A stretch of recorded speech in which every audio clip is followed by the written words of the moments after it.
A long time. Probably cost me money.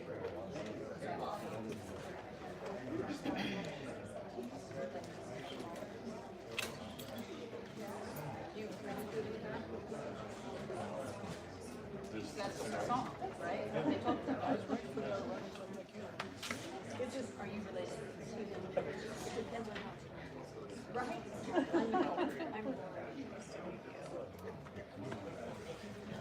Thanks for being here tonight. You're welcome. I think it's such an important part of our whole agenda.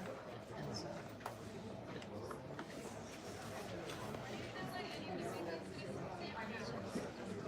Can I have a seat down? Yeah, and who's the other job? Kristen, what?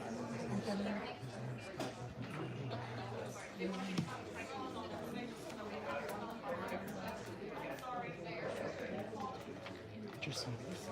Sorry about that.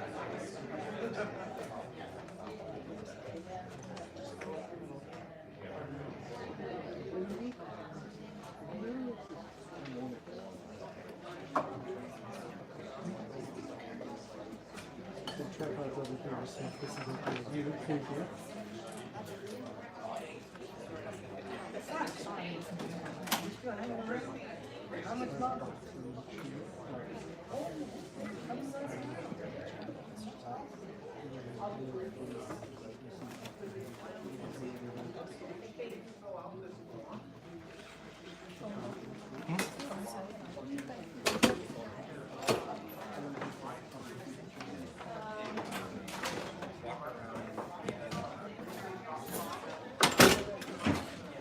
In the alley. I'll be back there in like 2 minutes.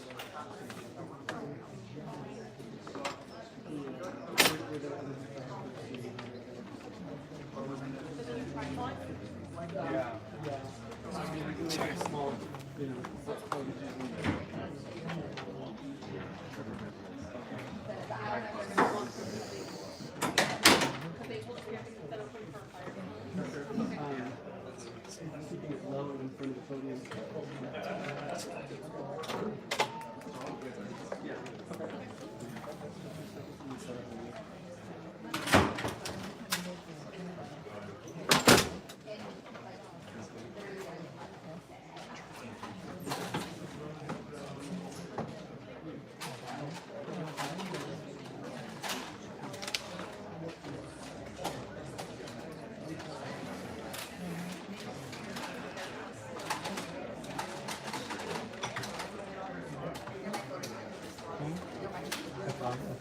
It's a green light. I don't know. Wait, I'll stand in the. What's the restroom? Probably. Do you want to go on the other side? Look at that. As long as I can hear. Yeah.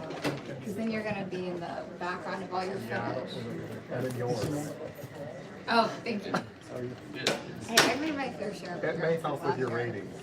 Well, things to be said about.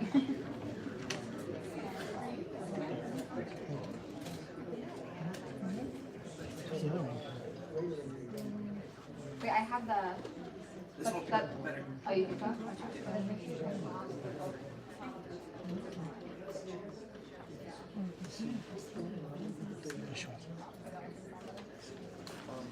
I used this one for.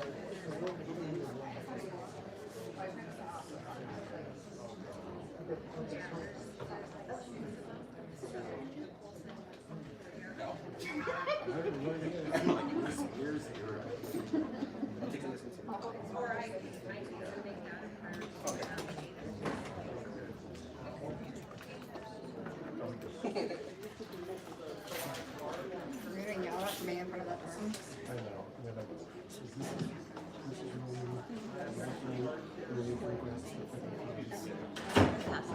You're just gonna go on. stand up there, you know. Okay. Well, I think we should stand over there. Otherwise, we're getting shot, right? Okay, right. Excuse me. Go ahead, sir. No, I'm sorry.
Interesting.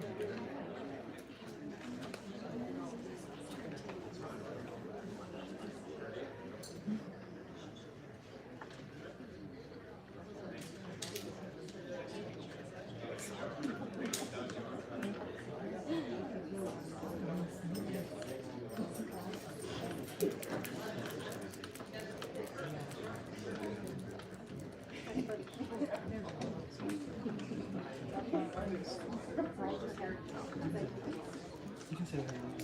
Just, I want to have a conversation. If you want to like laugh or just whatever.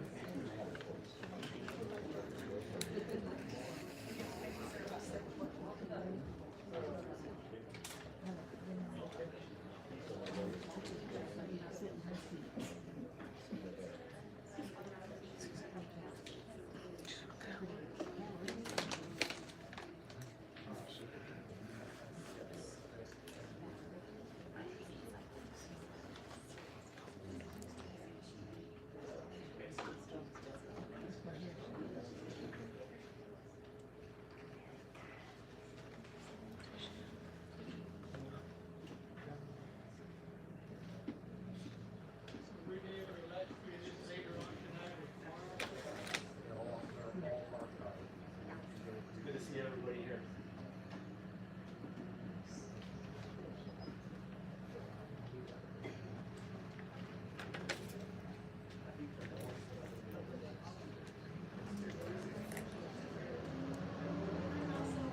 Good evening, everybody, and welcome to our Reedley City Council meeting for Tuesday, August 8th, 2023. I'm calling the meeting to order, and our invocation will be by Pastor Matt Carter from the Reedley Mennonite Brethren Church, and I will ask our Councilwoman Byers if she will lead us in the Pledge of Allegiance. So please stand.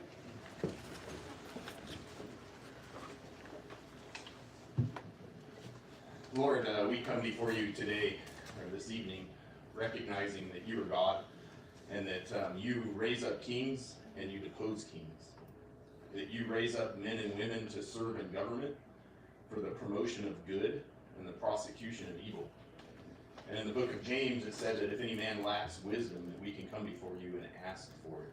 And so I ask for an immense amount of wisdom for these men and women as they lead our city, for the police department as they go out and protect us from evil, for our fire department as they go out and protect us from those kinds of things. And we ask as well, Lord, and recognize, well, I recognize first and foremost that you were the one who protected us from the evil of that lab. And we want to thank you for that. And so we ask that you would be with us tonight, that we would have spirits that would be in line with you, and that they would be pleasing and honoring to you. And so be with us this evening. I thank you for this time together, and we pray these things in Jesus' name. Amen. Amen. Please join me in showing respect for the American flag and everything that it represents. I pledge allegiance to the flag of the United States of America and to the republic for which it stands, one nation, under God, indivisible, with liberty and justice for all.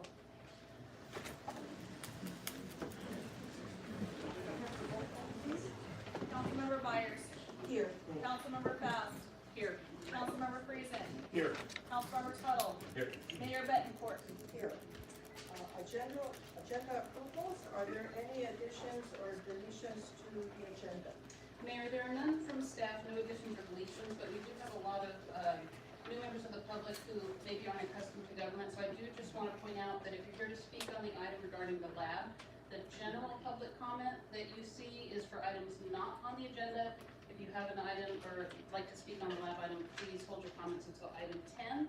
We'll try to get to as many as possible. So no, Mayor, there are no none from staff. Okay, do I have a motion for approval? I'll make that motion. Second. Councilmember Byers. Yes. Councilmember Friesen. Yes. Councilmember Fast. Yes. Councilmember Tuttle. Yes. Mayor Bettencourt. Yes. Presentation by Director Ronnie Horton on introduction of a new building inspector. Good evening, Madam Mayor, members of the council, Rodney Horton, Community Development Director. I'm very pleased to introduce to you Eric Pankratz. He is our new building official. He was born and raised, and he always says to me, he'll probably die in Reedley. He really loves this city, and we're very thankful that we're able to get him back. As you know, our previous building official resigned this past May. And so we were, really struggling as to see who we would get to be in this very important role. And so we were able to kind of reach out to Eric. Eric had previously served with us as a building inspector through Reedley at that point in time. And so I reached out to him, and he said that he would be willing to come back home. He had moved to Georgia for a period of time, and so when he announced that he was leaving, I kept going around the office saying he's leaving on a midnight train to Georgia. So we're very glad that we were able to bring him back, and I just want to give you a little background about Eric. He attended Lincoln Elementary School, General Grant, and Reedley High. He's his little Pirates. He is here tonight with his lovely bride, Lori. She is a rival, though. She's an Apache. So please forgive her for that, Madam Mayor.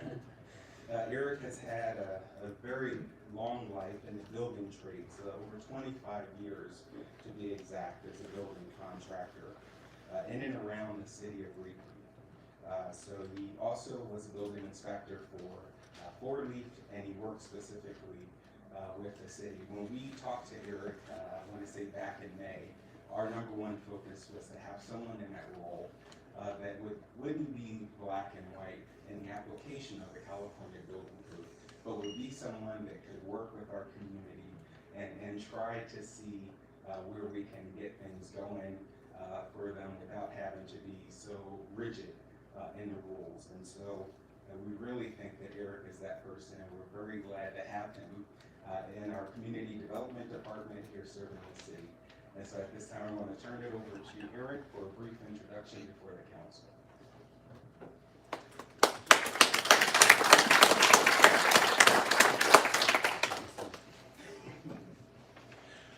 He just told me how to sing, but I didn't warm up, so I'm going to skip that. Council members, city manager, as Rodney said, I was born and raised here. Love this city. Went to the greener fields of Georgia, but with that came the humidity, which was too much for me. So when the opportunity to come back and serve was presented, I jumped at it. My wife and family were excited to come back.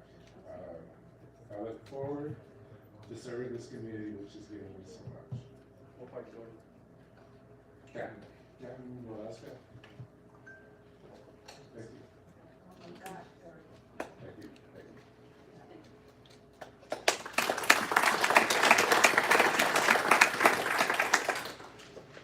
We'll move on to public comment. Public comment provides an opportunity for members of the public to address the city council on items of interest to the public within the council's jurisdiction and which are not already on the agenda this evening. It is the policy of the council not to answer questions impromptu. Concerns or complaints will be referred to the city manager's office. Speakers should limit their comments to not more than 3 minutes. No more than 10 minutes per issue will be allowed. For items which are on the agenda this evening, members of the public will be provided an opportunity to address the council as each item is brought up for discussion. Are there any comments from the public? If not, we move on to consent agenda. Calling for public comments, is that the cards that we filled out? No, no. Okay, I apologize. So there's- I'm having a hard time hearing you. Are there any other public comments? Okay, we'll move on to consent agenda items.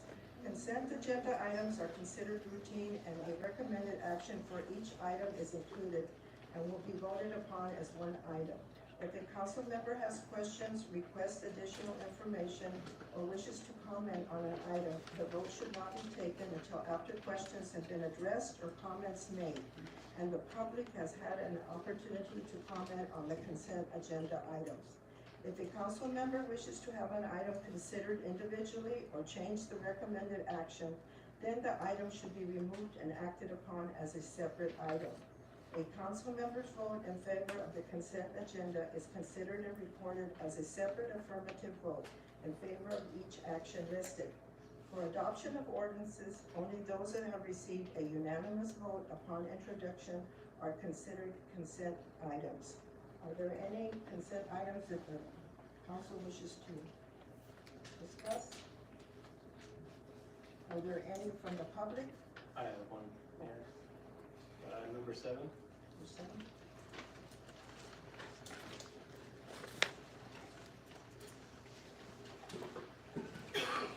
Engineering, Morales.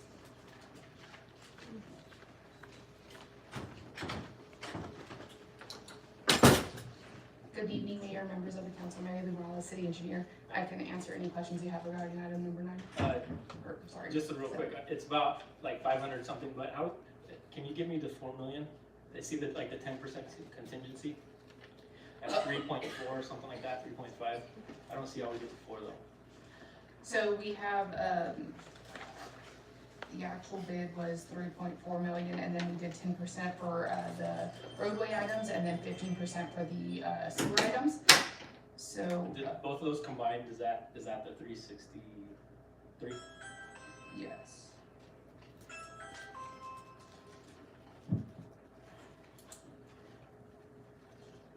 Sorry, let me get that. We're at like the 3.4. Oh, I gotcha. So the $4 million, so we're doing a budget amendment for $4 million because that also includes the construction management. So the construction management is That's part of almost, the contingency?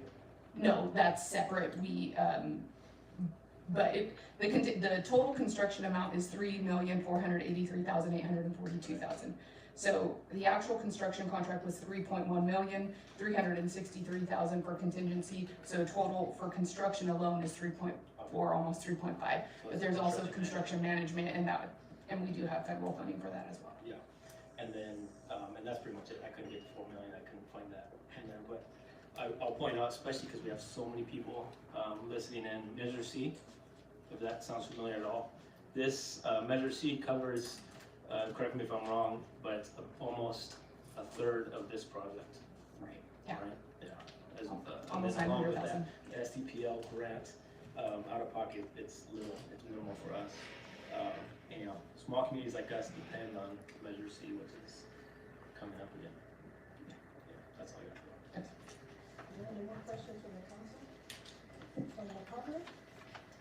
Okay, do I have a motion for the consent items, items 1 to 8? I'll make that motion.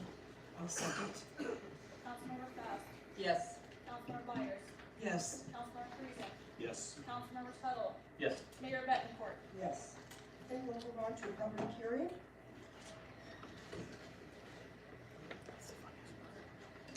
And at this time, Laura, if you could bring in the appellant for that hearing. Thank you. Council, we do have 7 members for item number 9, and so they will come in. Several of them will want to speak to the council on their appeal.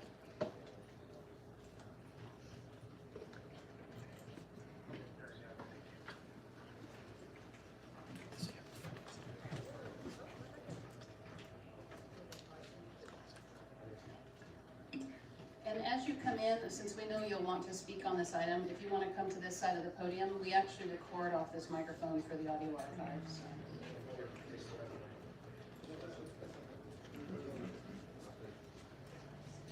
City Manager or Paul, would you mind, there's a lot of people out there, correct? Yes. Could you remind them that the Zoom option is there and the link is on the agenda, it's on the website, they could zoom in from their phone right now? Okay, public hearing. Conduct a public hearing and adopt resolution number 2023-050.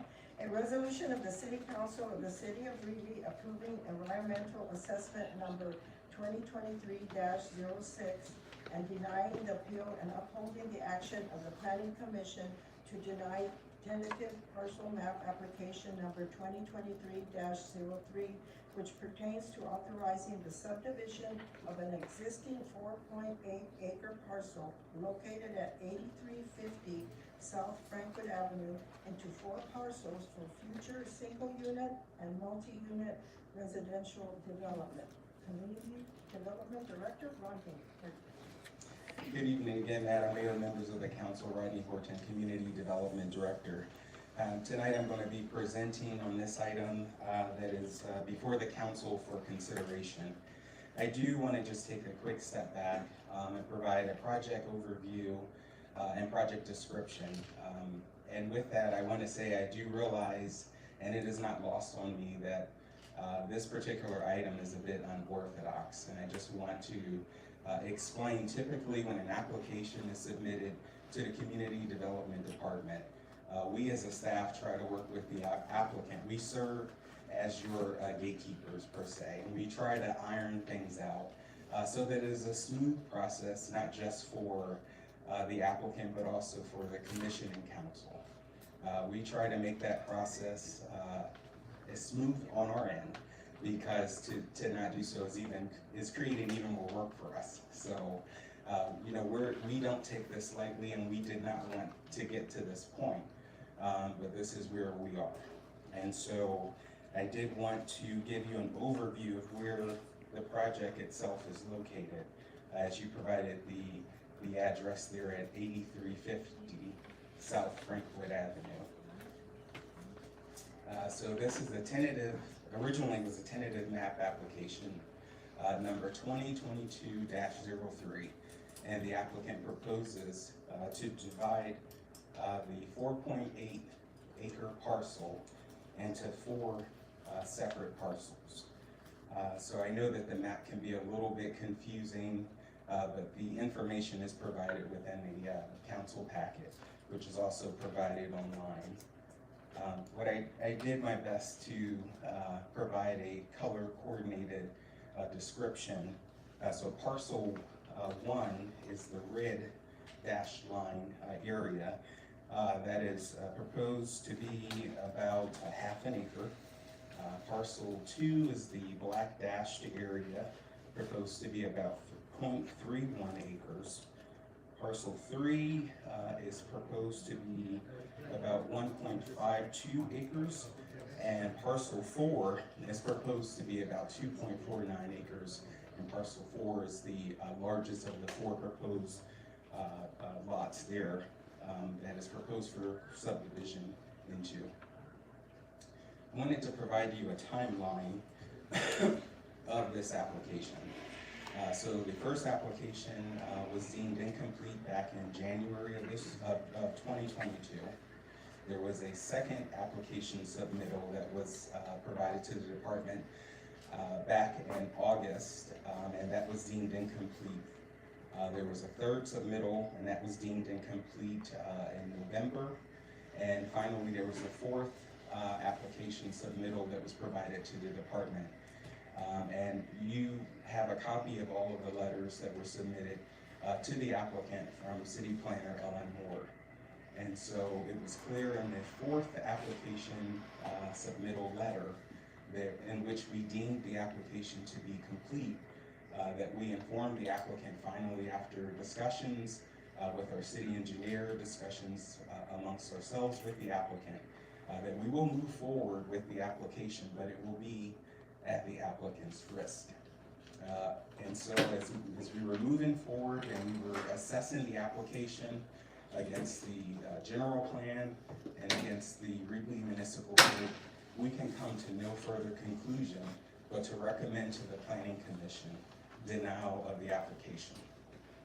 So the application, once we came to that conclusion and did an initial analysis and review, we routed the application for comments. We had a hearing before Planning Commission on June 15th, and Planning Commission accepted the staff's recommendation to deny the tentative parcel map application. The applicant filed a timely appeal to City Council, and this hearing was actually supposed to be conducted 2 weeks ago on July 25th. And that's what we advertised it for in the Mid-Valley Times, and we sent notices to the property owners that are within 350 feet of the affected property. But at the appellant's request, tonight's hearing was continued to tonight from July 25th council meeting. So the general plan, the community's vision is very clear. They want existing neighborhoods and neighborhoods that are proposed to be developed to connect. That is very clear, specifically when we look at these various policies and objectives. It was always the community's interest to minimize neighborhoods where there lacked connectivity. A requirement of development is to install roadway alignments so that neighborhoods connect. You see that in our existing developments such as Almond Grove, Monte Vista, Rio Vista, where you have existing streets that the alignment does connect. Installing a roadway alignment has always been a condition of this particular project, and the applicant only wanted to provide dedication and provide construction at a later date. There's no assurance that the city has that parcel 4 would actually be developed first to have the roadway alignment constructed and installed. And you'd have all of that traffic should parcels 1, 2, and 3 develop first going out to Frankwood. And that would be a direct violation or a direct inconsistency to the general plan. It would be a direct it would directly contravene the Reedley Municipal Code. And these are all of the steps, and I won't read them here, but you have them before you in the staff report of all the reasons why Planning Commission should deny a tentative parcel map if those applications do not meet specifically a consistency with the general plan is a core reason. So again, tonight's hearing was published in the Mid-Valley Times on July 6th, and the hearing notices were mailed to neighbors on June 27th of 2023. And so at this time, the staff's recommendation that council open a public hearing and that they approve resolution number 2023-05, approving environmental assessment number 2023-06, and denying the appeal and upholding the action of Planning Commission to deny tentative parcel map application number 2023-03. And again, it is staff's contention that the Planning Commission did not err in its judgment. None of the issues of the Planning Commission's concerns was addressed in the applicant's or the appellant's letter, which is in your packet. And so because of none of those issues were addressed, any outside issues, I believe, correct me if I'm wrong, city attorney, cannot be brought up because those issues were not brought up at appeal. And so at this time, Madam Mayor, staff is available to answer any questions you may have. Is there any questions from the council? To be clear, that property, could you go back to at least one of the pictures? On Frankwood, north side, next to the proposed Giannis development, correct? That's all right? Did you want the aerial? No, that's fine, Okay. right there. Yes. So, and then also, the, currently it's one parcel. I wanna be clear that it's not, the suggestion is not to deny the breaking up into 4 parcels, is that accurate? The recommendation is to deny the tentative, or to deny the appeal to deny the appeal of planning commission's determination. Is it safe to say though that the city's stance is not to deny breaking up the parcel into 4 parcels?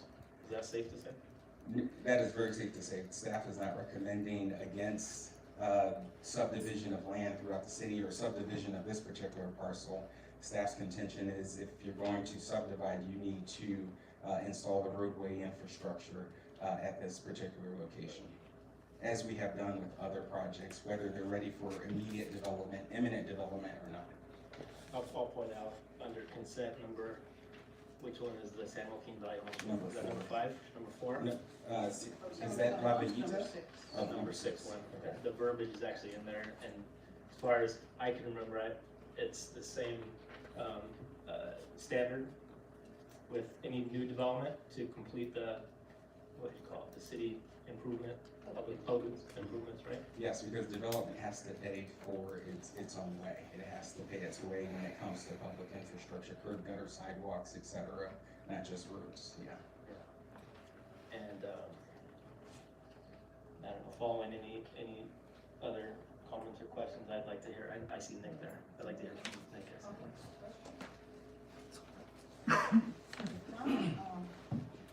Good evening, Honorable, sorry.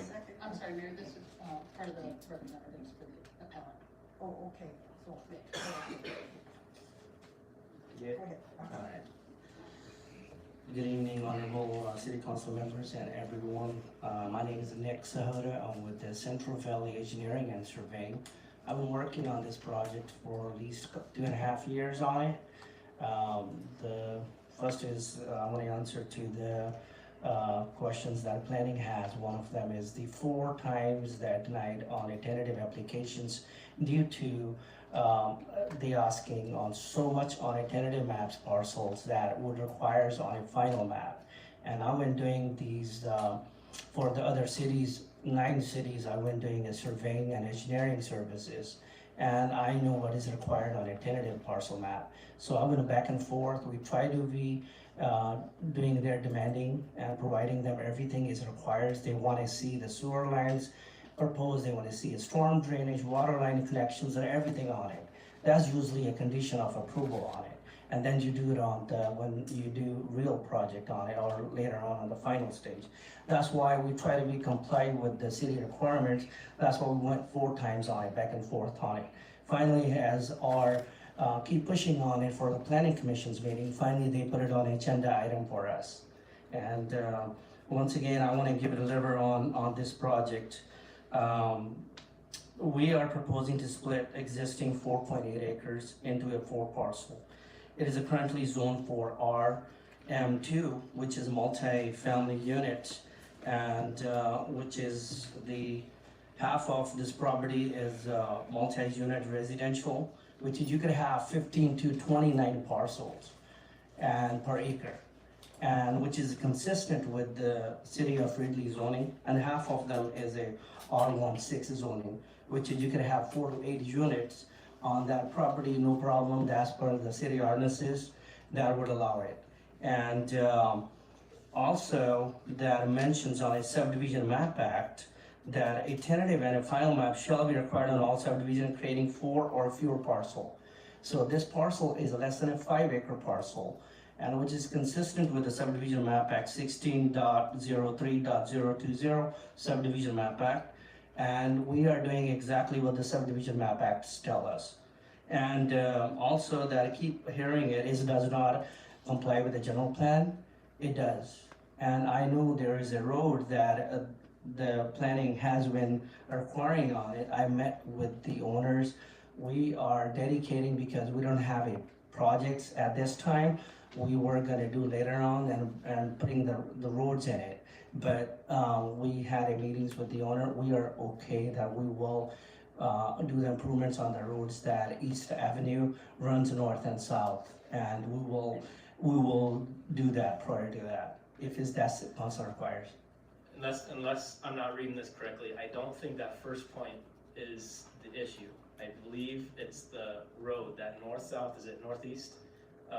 The completing that road before the project. I think in the plan that I read, your plan has you completing the road and the infrastructure there after phase 3 before phase 4.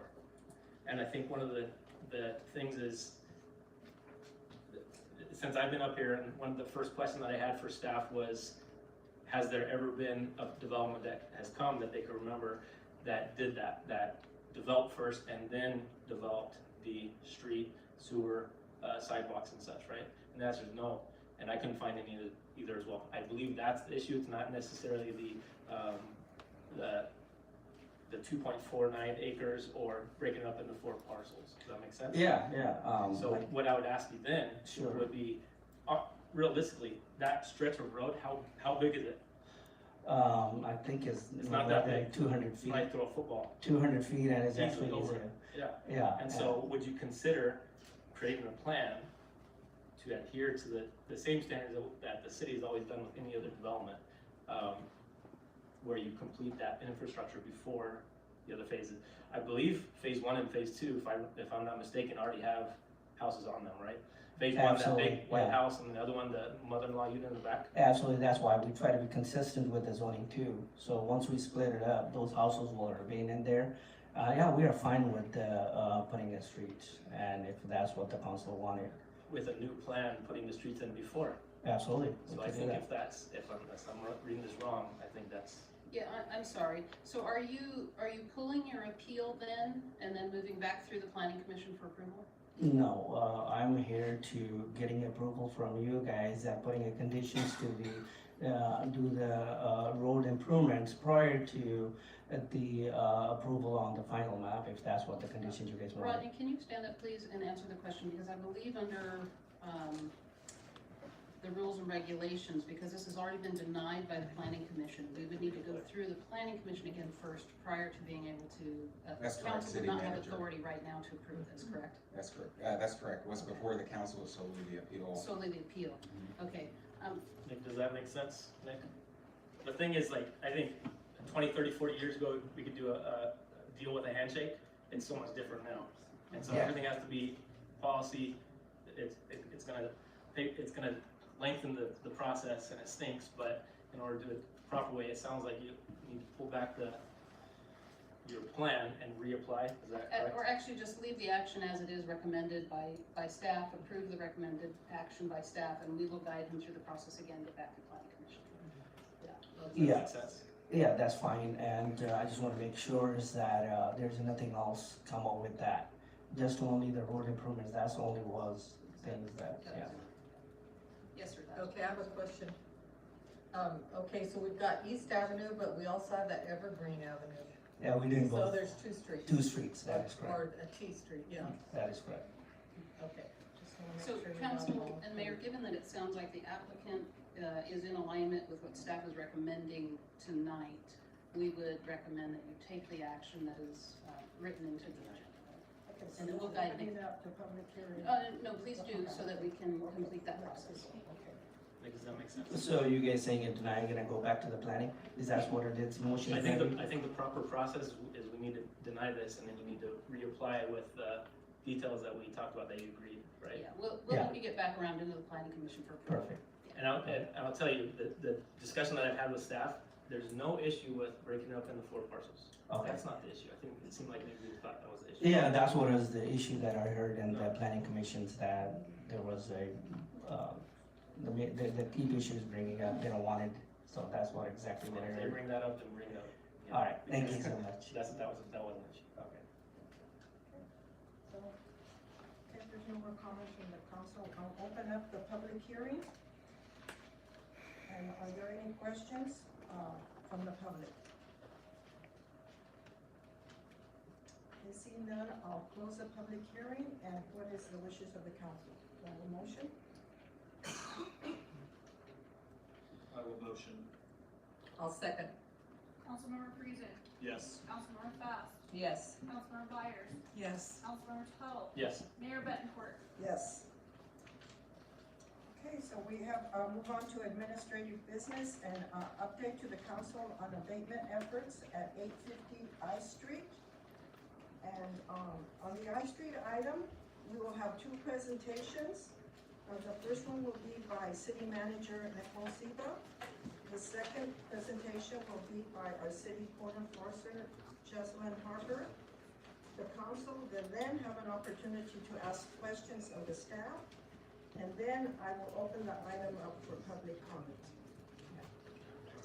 Thank you, Mayor and Council. I'm going to stand here because I recognize that the media has their cameras pointed here and their microphones, but I think it will be easier for them as I go through my presentation.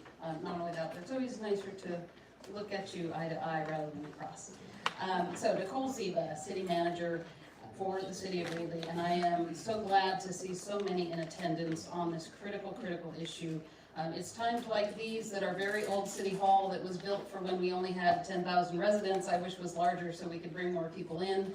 And I do recognize it's a little warm audience. Our AC is working at its max capacity, so I apologize for that. It's very old as well. But Council, let me tell you that in my 25 years of working in government, my 12 years of being a city manager for the city, it never in my wildest dreams would dawn on me that I would be standing up here to give you a presentation on an illicit biolab within our city. This is a shocking issue for us. Surprising, not anything we ever would have expected, but frankly, where we are right now, I will tell you that I'm very proud of this little city. So what we have is a company or a series of companies, shell companies. Bad players in Canada get kicked out of Canada. Bad players in Texas get kicked out of Texas. They come to California, actually get $360,000 in California tax credits to come to California after a known bad player.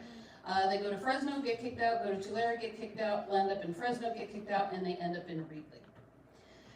And I mentioned this to the Board of Supervisors this morning. This little city, this David, took down a Goliath with a rubber garden hose when nobody else would take it down. We don't kick cans down the road. We don't push issues to other jurisdictions and make them somebody else's problem. We deal with things that come our way, and we have dealt with this. What we have is a situation that I know has completely surprised and shocked the public within the last 2 weeks as it's gone to the public, and I want to address that in a minute. So for the general public that is here, I think everyone knows that we have now discovered this biolab, but let me tell you that it was in fact a very, very aware code enforcement officer, and she will speak in a minute, who noticed something out of place and stopped and investigated. And upon that began this Pandora's box of issues that included, as we all now know, biological infectious agents within freezers, included lab chemicals, included all sorts of pregnancy kits, COVID test kits, just odd things, along with, as you also now know, about 1,000 white lab mice. And so the process began within days, mere days, of noticing this garden hose, noticing something was wrong, having conversations with our team. We did notify the federal and state authorities and reach out for assistance on this. So I'm going to address something right off the bat. December 21st, 2022. This very specific date that the health department and the city were told by the FBI and our federal partners, need time to investigate, this needs to stay. I was not even allowed to tell you all, as you know, because you didn't know about anything December 21st, 2022. So upon further investigation, I'm going to speed through this because most of the public that's sitting here has heard by now, and we actually have some copies of the Fresno Bee article, which was very well done in terms of its accuracy and its timeline. So I would suggest to the public that an accurate representation would be that, although I would be remiss if I did not point out that the Mid-Valley Times, our own little paper, is the one that wrote the story. And I'm very proud of Darren, the reporter, and his excellent reporting on this that did break that story. So what we do have is a Prestige Biotech or a Universal Meditech or an IND or one of these shell companies who was temporarily stopping in Reedley along the way as they were waiting for their brand new 17,000 square foot facility in Fresno to be built. So they were kicked out of Fresno by Fresno Code Enforcement.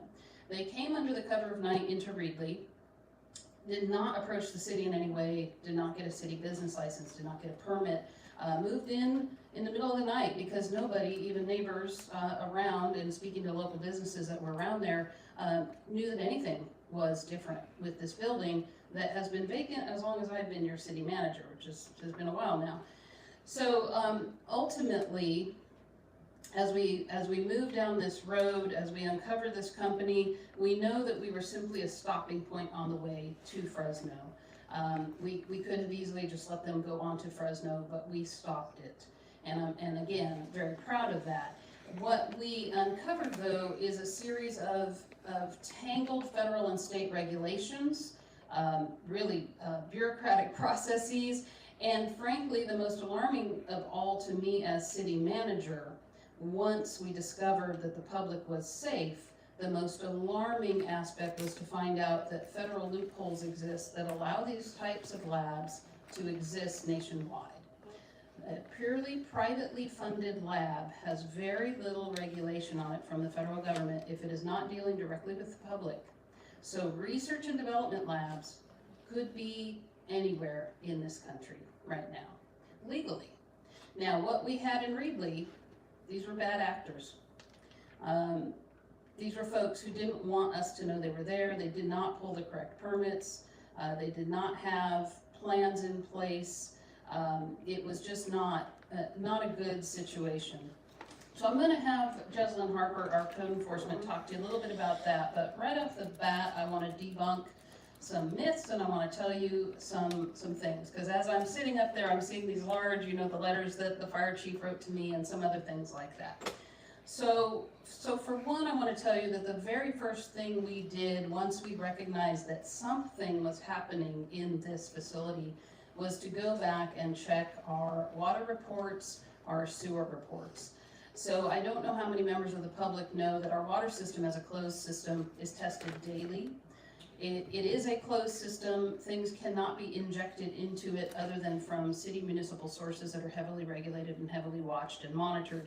Our system, our water system, has monitors and alerts on it should irregularities be found. And again, it is tested daily for certain things, weekly for other things, quarterly for other things.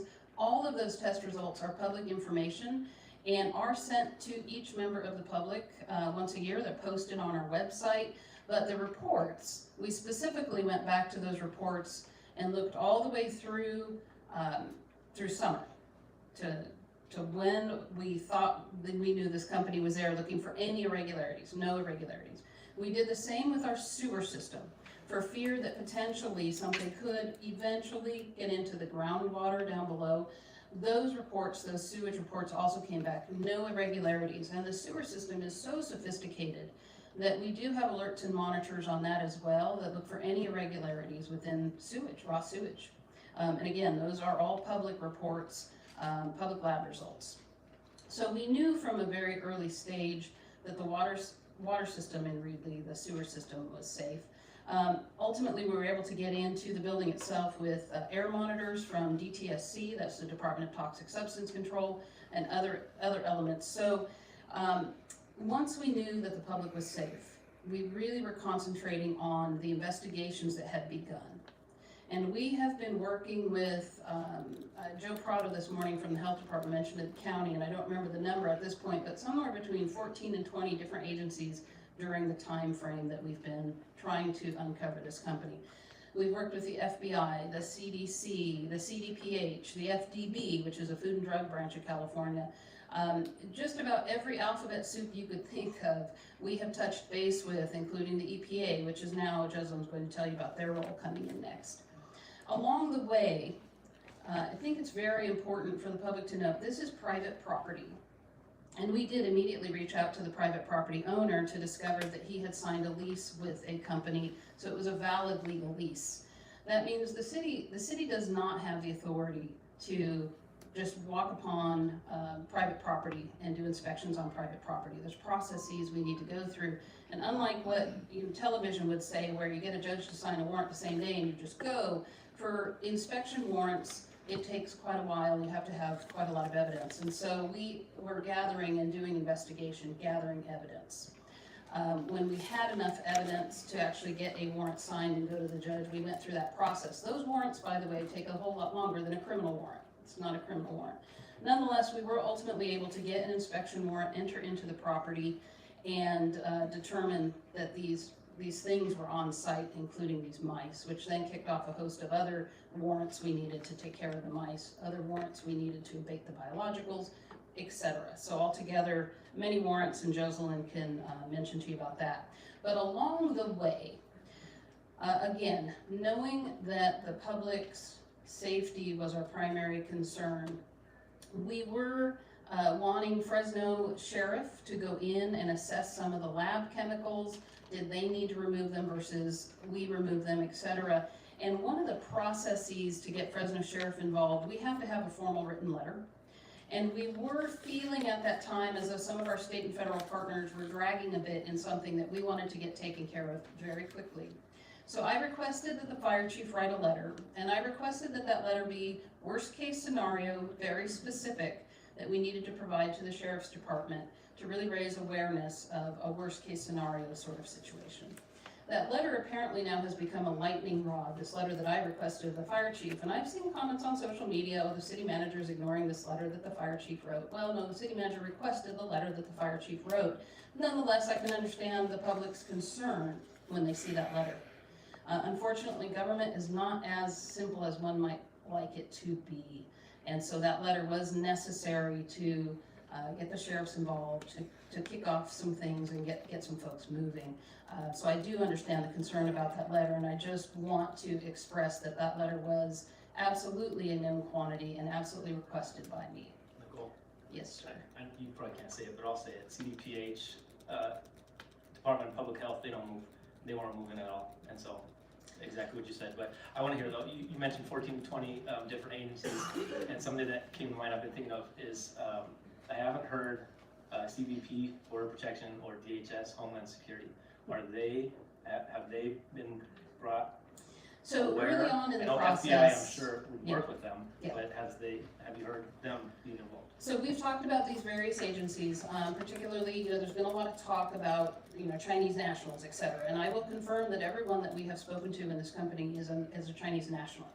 Are they connected to the CCP, like a lot of conspiracy theorists say? I can't confirm or deny that. I do not know. I have no evidence whatsoever.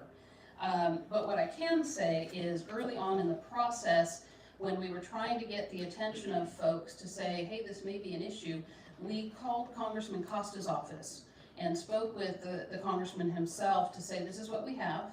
Is there any assistance you can get? Because unbeknownst to us, to really get, FBI is an easy connection for us through the police department. But to get some of these other agencies involved, the CDC is a great example of that. The IRS is another example of that. The INS is another example of that. You cannot, as a local agency, as a city, directly contact them and have them get involved in something. You have to go through a chain of regulation.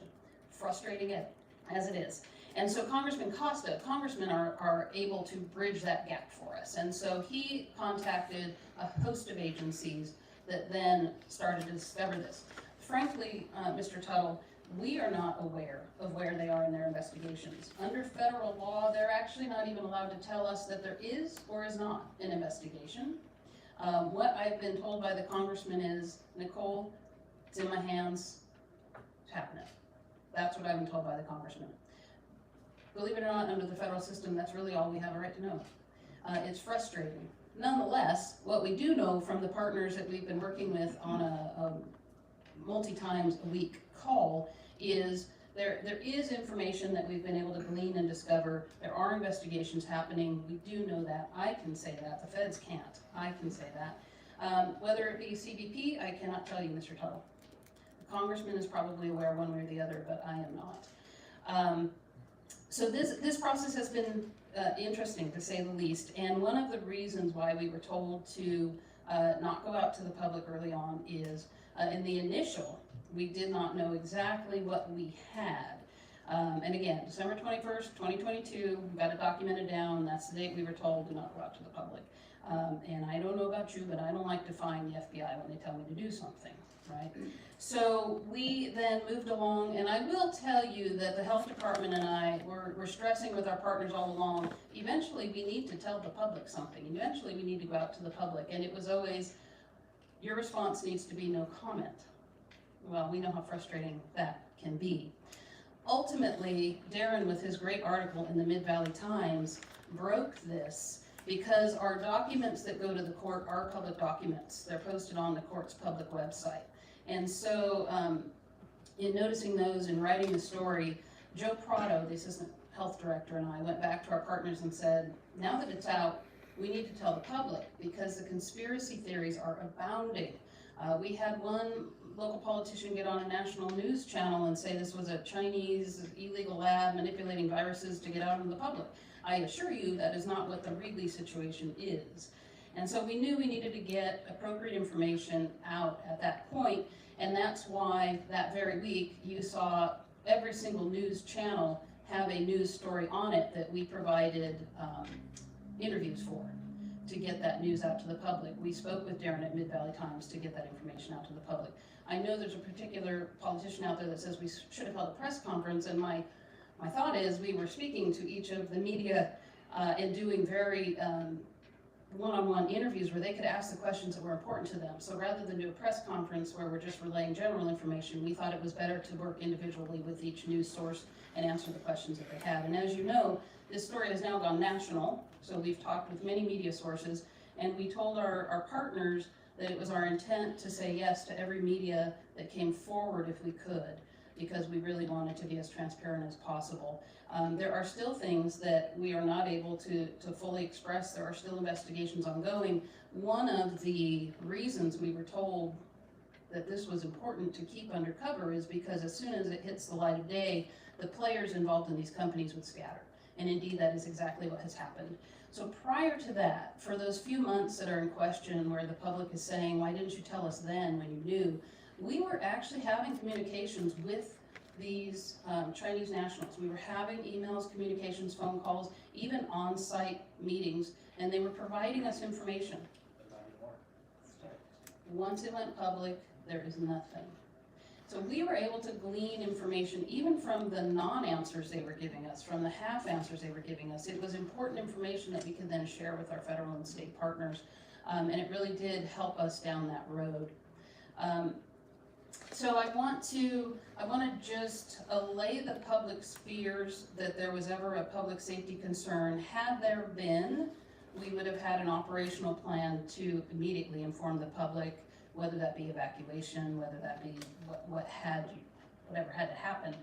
But I'm sure folks within this audience can understand that similar to a meth lab, for instance, if we discovered a potential meth lab in a neighborhood, we simply wouldn't go out to a neighborhood and say, we think you have a meth lab. Well, that would give the bad guys time to destroy evidence and abscond. We didn't want that to happen in this investigation. So we undercover, we talked, we gathered evidence, etc. I understand the public's concern, I truly do. Yes, ma'am. Can I add too that this is a very unusual situation. There were no protocols in place. Reedley is starting to form those protocols and help so this doesn't happen in another community. So we are really playing a very important role. And also, if you're wondering why there's so much scrutiny in other labs, and this one was a private lab, so we didn't have any business doing that. But the public ones are getting public funds. They're getting grants. So they have protocol they have reports that they have to do, and we didn't have that advantage because we're working with a private company. Yeah. So let me continue, because there are a few other myths I'd like to talk about, and I call them myths, and perhaps I shouldn't. There is some misinformation out on social media. One of them is the supermarket that is across the street, that it closed because these mice, these lab mice got into it, infected people or infected food, etc. So I want to assure the public the supermarket was closed long before. When we can trace back, this company was firmly in Fresno, and the supermarket closed because there was a roof structural issue, not because any other issue with it. We have had constant communication with the property owner and with the contractor of that long before this situation ever happened. So unfortunate for those of us who liked the supermarket, but there is a roof issue, and so the property owner is working on that, and the supermarket, we do hope, will ultimately reopen once that roof issue is fixed. So that's another one that I wanted to express. We did hear that there were concerns that this lab was putting things down the wastewater system, and I want to assure you there was no evidence that there was actual any sort of lab research and development going on in this laboratory. Was there in Fresno? I could not tell you. I mean, we think there actually was something going on in Fresno R&D wise. In Reedley, no. In Reedley, it appeared to be mainly storage and potentially prepackaging some pregnancy test kits. I'm sorry, Mr. Todd, did you have a question? Yeah. Understand that, I don't know what they're doing in the dark, but what can we do? As far as test the water, perhaps? So we tested the Wastewater. water, we tested the sewer, and I can tell you that they themselves expressed that they were throwing away some of the dead mice into the garbage, which is disgusting, illegal, wrong. But the garbage doesn't get the general public, it goes straight off-site. And then furthermore, maybe contacting Mid-Valley. That was one of the first things we did. One of the first things we did.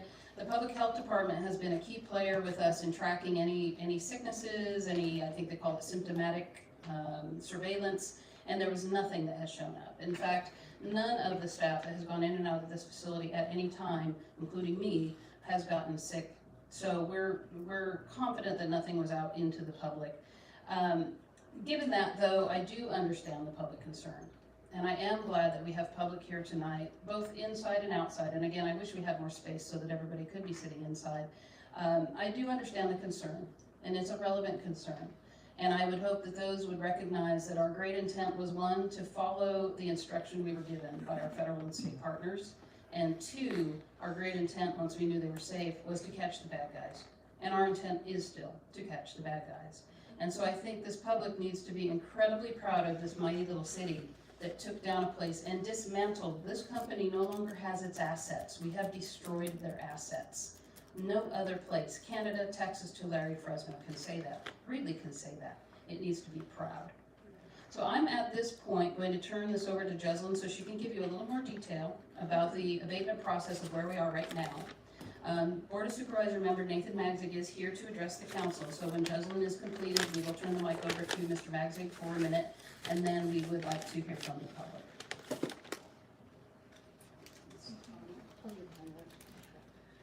Snuck up behind her.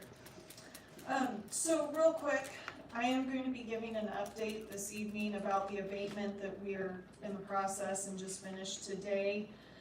But I want to make sure that council and the public listening in understands how we did the abatements.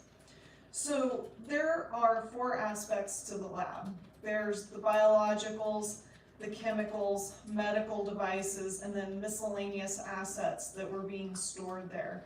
These assets are furniture, filing cabinets, supplies, components for making the test kits. So what we did is to cut the costs down for the city to address the entire lab, is we broke it down to these components and an agency was assigned to each one to help with the cost. So when we are addressing the biological abatement and the chemical abatement, the biological abatement was paid for by the county. The chemical abatement is being covered by the federal EPA. The medical devices will be getting covered by the state of California. And then we are addressing the miscellaneous assets. So I wanted to make sure everyone was aware of how this is broken down. We filed for the warrant on July 18th and we started the abatement on July 28th. As City Manager Ziba stated, unfortunately, because this is an abatement warrant and not a search warrant, anything criminal related, it did take a little while for our warrant to get signed. But once we had it, we posted it and we started the process on July 28th. The items that were removed, to give you a brief synopsis, we removed the appliances and machines that were used for packaging and producing these medical devices. There were device components, which are little plastic pieces that are used for the COVID test, pregnancy test, any type of test that they were making. And then the supplies, which consisted of paper boxes, foil sleeves that would be sealed at another time, office furniture, office materials. There were a lot of items to remove. We had approximately 25 roll-offs that were filled for this abatement. It was a lot. And while we're going through our abatement, the reason it also took so long is because these other agencies have agreed to assist us, I had to go through every single box on site to make sure that we were not destroying any devices or possibly boxes with chemicals or biologicals in them. During our abatement, we did find biologicals that were being stored in boxes and filing cabinets. Now I want to specify when I say biologicals. Biologicals has become a hot word with this. I want everyone to understand when I'm stating biologicals, it's not necessarily infectious. The majority of the biologicals that I found were used pregnancy tests and urine samples. So that is primarily what we are finding on site. The actual infectious items is a very, very small percentage of the biologicals that were found on site. So we did have some biologicals that needed to be removed. We did find some chemicals that were added to the already discovered chemicals for the EPA to find. We did have some chemicals that were found that were expired and had the potential to be slightly volatile. Now, these chemicals were not in any way a risk to the public. They were actually a risk to the workers inside. So we did call the sheriff's department to come and handle those. It required a higher level of expertise to remove them from the building and dispose of them. And it was strictly for the safety of the workers, including myself, inside the building. So we did finish today. I'm happy to announce that our abatement is done. We do have the refrigerators and freezers that is visible from I Street. Those will take longer to dispose of. And the reason for that is we can't just wrap them up and take them to the landfill. We have to drain them. State law requires that they be recycled. So they are going to be partially dismantling them, draining the Freon, and then sending them off to the recycling center. Since they're outside, we are allowed to do that just past our warrant date. I will be doing my return warrant report and giving it to city attorneys, and they will be filing it, and that will be a public document for review once it's been filed. Now, our municipal code, this is some good and important news. Our municipal code states that property owners are responsible for the actions of their legal tenants that they rent or lease to. So, even if Prestige disappears into the night, we do have the legal capacity to file for cost recovery measures, so we can have cost recovery for the abatement that happened these last 7 days. So that's my update. If you have any questions, I'd be more than willing to answer them for you. Is there any questions from the council? Just the refrigerators, Yes. were they inspected, checked out by Department of Public Health? Yes, absolutely. So during the abatement for the biologicals were removed by certified workers and transported with a permit to be incinerated. And while those items were being removed, they were going through and disinfecting the surfaces of the refrigerators. Now, due to certificates of sterilization, they will have to take the back sides off and spray the motors that run the refrigerators in the back. Every surface has to be sterilized for a certificate of sterilization, but they are sterilized and they are clean. But We're that, just, sorry to interrupt, Okay. that hasn't happened yet though, on the motors. on the motors, it hasn't Correct. happened at this point. So it's safe to say, to stay away from there. I encourage everyone to stay away from the building, not because of the, I want to be careful where we go with this, because what was in most of those fridges and freezers were things like test strip papers that needed to be kept cold and things of that nature. And when we say recycling, we're not saying recycling that these are going to go back into the general circulation and end up in somebody's house. So no, these fridges and freezers actually are safe right now in terms of they've been fully disinfected by a licensed company that works on things like this and medical waste.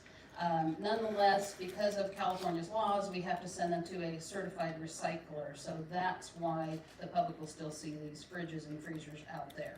So there was only the 2 -80 freezers, I believe, that held infectious agents. Most of these were all holding non-infectious agents, for lack of a better term. So I think that may have been a concern that you had then. Since it's at the podium too, the owner, the property owner, have we filed whatever paper it needed to take control of that property? And if not, then Ooh, that's when are we going to do that? that's a very legal issue. There is not right now a plan that we would take control of that property. This property is fully privately owned by a property owner. There's no indication that this property owner was aware of what his tenant was doing. However, We could still he hold is them still, accountable. he can still be held accountable for cost recovery. That doesn't mean that we get to take his property though. Cost recovery. We can certainly work with this property owner down the line. I do want to just say that the property owner only speaks Chinese, so we've been working through his son, Edward, who's been very, very helpful. But because there was a legal lease signed, we had to get warrants. The property owner couldn't even give us permission to go into the facility that there was a legal lease on. So I know the public is probably thinking question after question about how this all adds up. And there are a lot of questions, and certainly over time, we're hoping to get a lot of answers out to the public. But no, the city wouldn't have the right to simply seize property. And in fact, anything we found of value within this, because some of this medical machinery has extreme value. I mean, we really destroyed assets. We were not able under California law to even seize and surplus out and try to recover costs that way. California law does not allow us to do that. We had to destroy this machinery and destroy these pieces. I do want to make mention, because Jeslyn was talking about the abatement that is occurring and just finalized today. We have had previous abatements. We had the first, which was the unfortunate euthanization of all the mice because of the condition they had been held in. Then we had the abatement of all of the biologicals that the county covered for us. We had to then have the city abate all of the machinery and all of these items so that the EPA has room to go in and abate the chemicals. And I want to be clear that the chemicals are typical laboratory chemicals that we would find in any legally operating lab. So there was nothing found. I've had a lot of people say, are there bomb-making components and chemicals? No, no, no. These are laboratory chemicals that are typically found in any lab that literally could be in any legally operating lab around this nation right now. But those chemicals are beyond our capacity, and it's about a $130,000 price tag to remove those chemicals. And so the EPA is stepping in to do that for us. So it sounds extreme to say the EPA has to handle this. They're doing us a favor with their expertise and the cost. From that point, then what we will have is hundreds upon hundreds of thousands of pregnancy test kits, COVID test kits, cardboard papers, and other corporate paperwork that exists in the building. So that's all that will be left in the building at that point. So. You mentioned there were several agencies that will be taking on some of the costs associated with the remediation of all these chemicals and items. What is the city looking at as far as cost to close this problem out and kind of be back to square one? So we are keeping a tab, we have kept a tab from the very beginning of complete costs, and that includes city attorney time, that includes Jeslyn time, that includes the abatement, etc. I will give you just the abatement cost right now because the other is not in my head, it's on a spreadsheet somewhere, and I can certainly get that to you.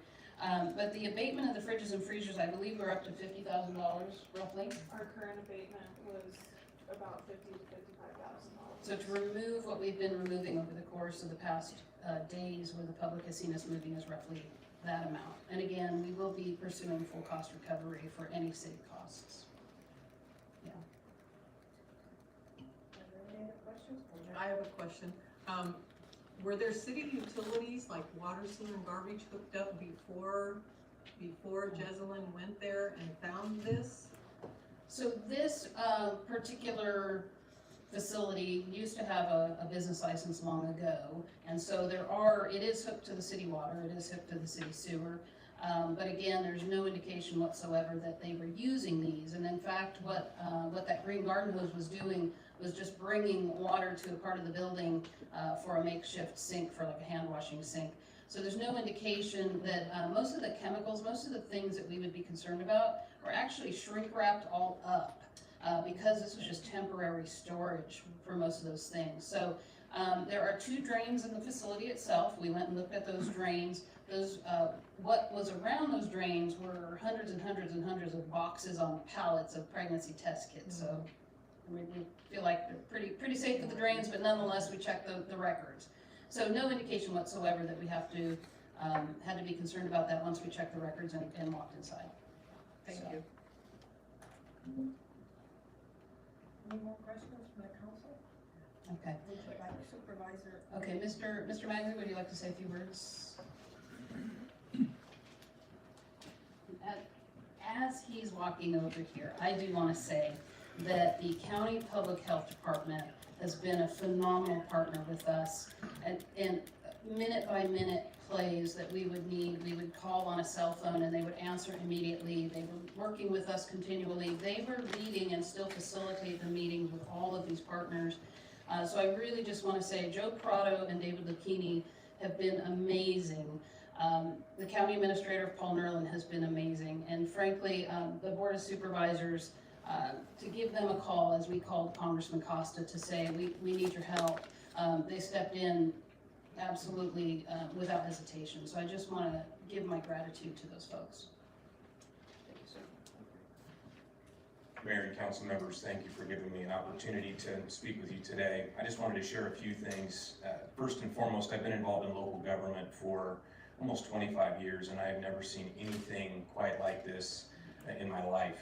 And so one of the first things that the county attempted to do, working with the city of Reedley, is trying to figure out who has jurisdiction. Clearly it wasn't local government, and so that's one of the reasons why we brought in state and federal agencies. So the communication that took place between the county and the city was constant. I know that there were meetings that took place several times a week, beginning in December, that carried forward even to this day to make sure that we're working together and not missing anything. The documentation that took place as well by the city as well as the county are to be commended, because with a situation like this where you don't have protocols in place on how to respond, you have to kind of figure things out on the fly. The goal of the city, from my standpoint, as well as the goal of the county, was public safety first and foremost. And just like with any crisis, you have to identify your risks. And as you mitigate those risks, you continue to figure out, how do we clean this up? How do we bring agencies in? What do we do so we don't jeopardize any investigations as we move forward in this process? And those were all front of mind. I can tell you that the city of Reedley, through your representatives as well as the county, we wanted to be as transparent as possible with the public. There were communications that we had with the California Department of Public Health asking them, look, can we say certain things? And we received correspondence back that indicated, nope, we don't want you to share anything at this point. So it was frustrating for us. And I know that there's been some criticism about, why wasn't the public notified sooner? And I'll tell you that the goal, again, was to follow appropriate protocols, not injure. We didn't want to injure any of the investigations that our partners, our state and federal agencies, were involved with. But two, we wanted to follow appropriate protocols as it came to noticing as we worked with the courts. And I think it was alluded to earlier that one of the reasons this story broke is someone was reading through court records and came across, I think, some filings that the city of Reedley had done. The County of Fresno publicly had health officer notices that we placed on the building itself to follow our proper protocols in April, May, and June. But again, we were not able to come to the public with more information because, again, our partners really did not want us to do that at the state and federal level. But I'm here just to answer any questions you may have. I know that there's many people in the public that want to speak, so I will limit my comments to that and answer any questions that you may have. Any questions from the council? I don't have a question, I just want to say thank you for supporting our city and being willing to work with us. We appreciate that, and that's what makes this area such a neat valley, is that we do work together, so thank you. Thank you. Any other comments? Thank you very, very much for coming to the meeting. Absolutely. Thank you, sir. Okay, at this point, council, I will say we can turn it over to the public. We do have speaker cards that our city clerk has collected, and we will go through those speaker cards when a name is called. Even if somebody is in the outside, I'm looking at Sergeant Garza If nobody stands up here, if you can make sure if there's anybody outside that needs to come in. So we'll go through those speaker cards, hear the public comment. The council may respond if desired to the person making the comment, as opposed to our general public comment session on the agenda.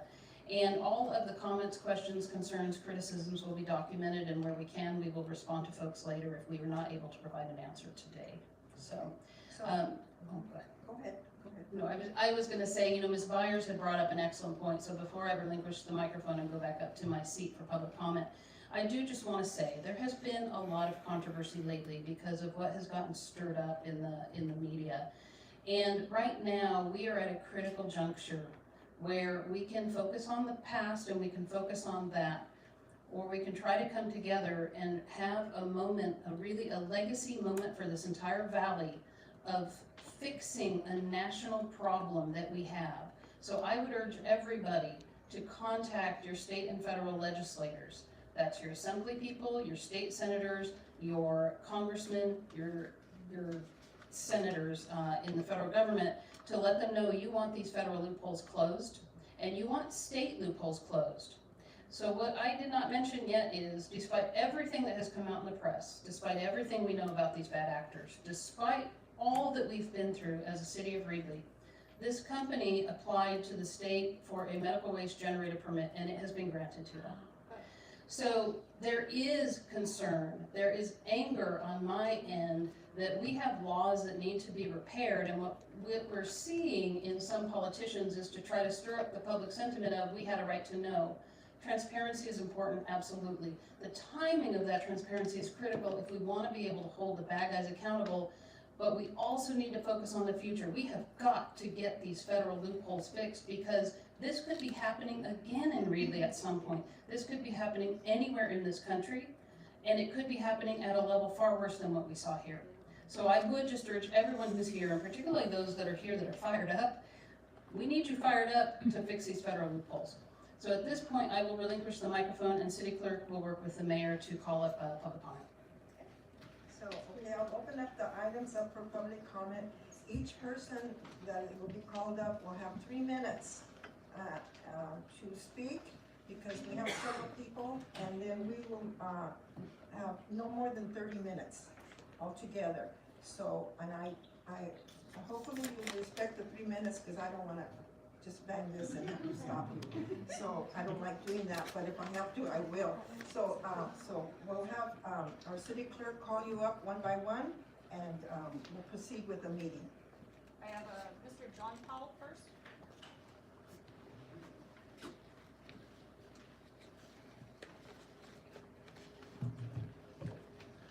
Good evening, Mayor and council members.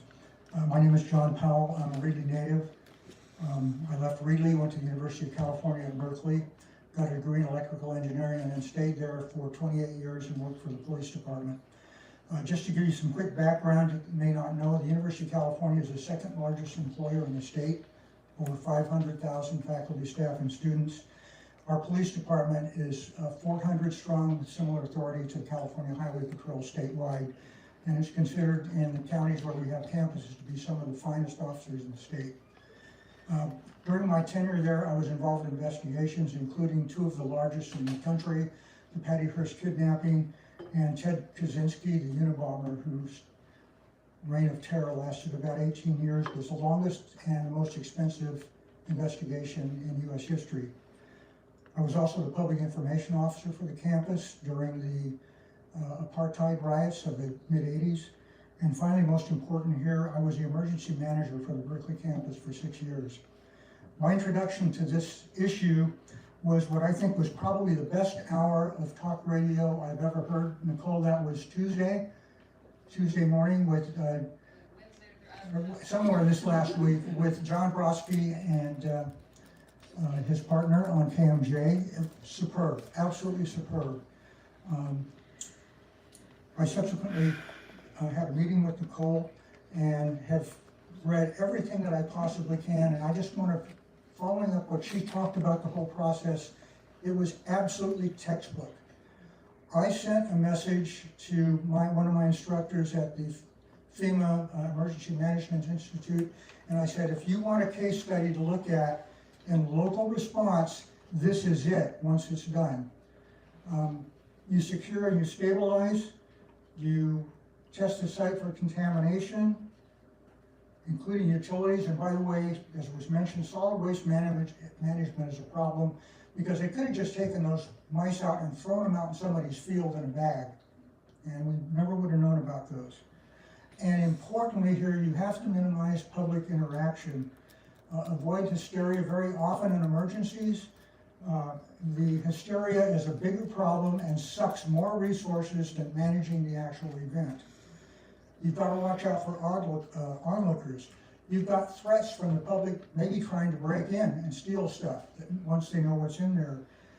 And last, as we know, suspects disappear.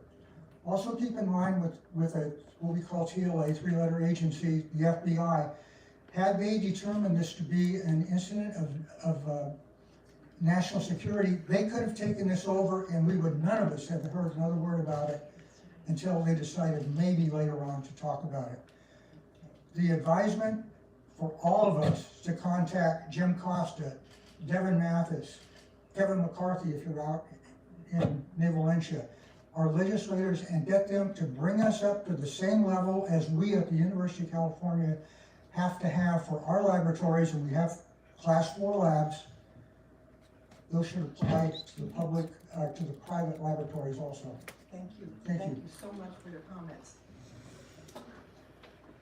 Next I have Mari Garcia.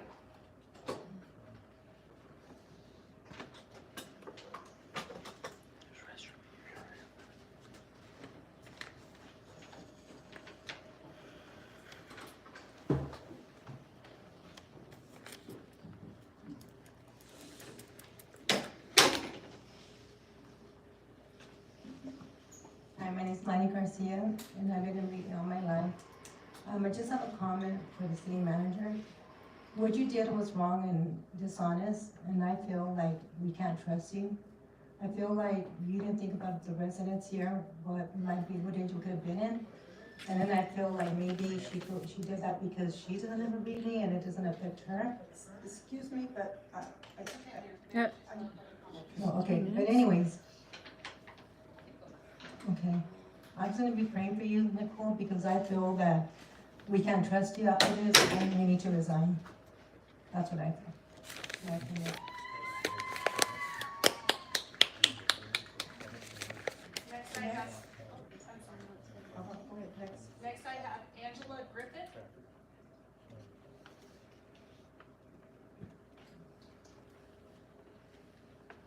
Angela Griffith. Oh, I'm sorry.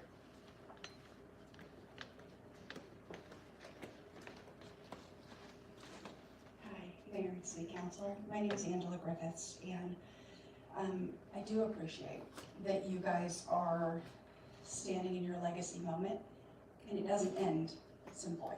It really doesn't, because there's a good chance that this is going on somewhere else in our state or in our country.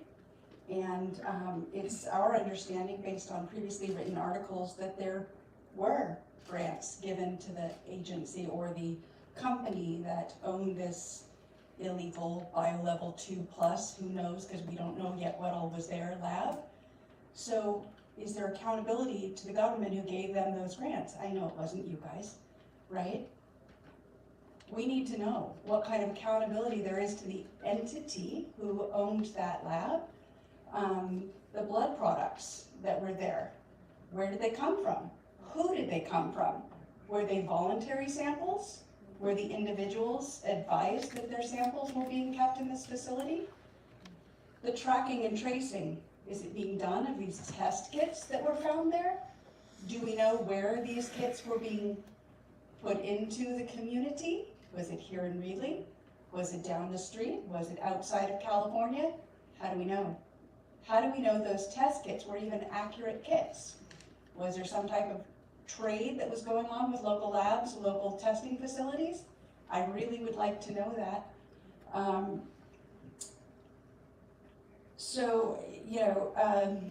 I'm skipping a couple questions because you addressed quite a few of them. I appreciate that. Has the CDC offered to investigate and test the samples that were removed, the blood samples, and the mice and the other things before they were going to be incinerated, to let you know, was there mutagenicity going on in these rats in your community, in our community, right? When viruses mutate, we get new pathogens that we don't know what to do with. I'm not saying those pathogens are here, but they may have been in those mice. Where did they go from there? Because clearly they were sampling those mice. They were doing something with those mice. Are we gonna receive a complete list of all the pathogens that they did remove from the lab? We have a right to know. And, you know, how would you, as a city council going through this now, feeling like you've been caught blind because you were, how would you advise other small towns or large ones, because they're gonna go where they can hide, they're gonna go where they can, you know, slip between the cracks, or they think they can. How would you advise them to prepare for this?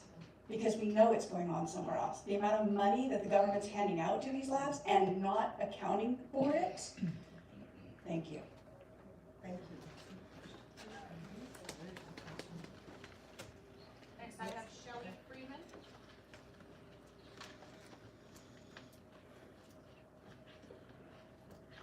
You know, a lot of those questions that were just brought up, I talked with Congressman Jim Costa this morning at a different event, but I had maybe about half of those questions for him.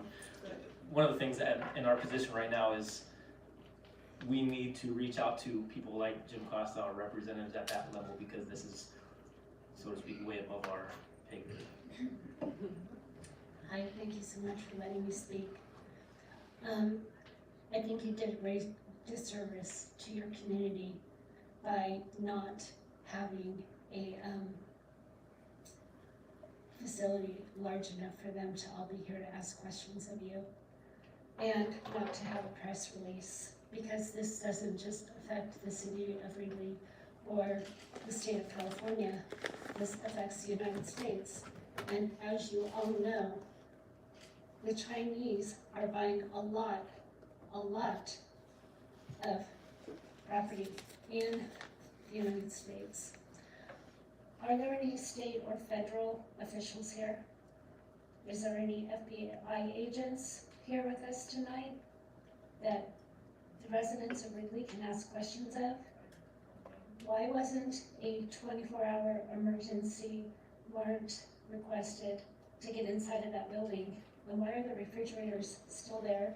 And why aren't they being held as evidence, along with the mice?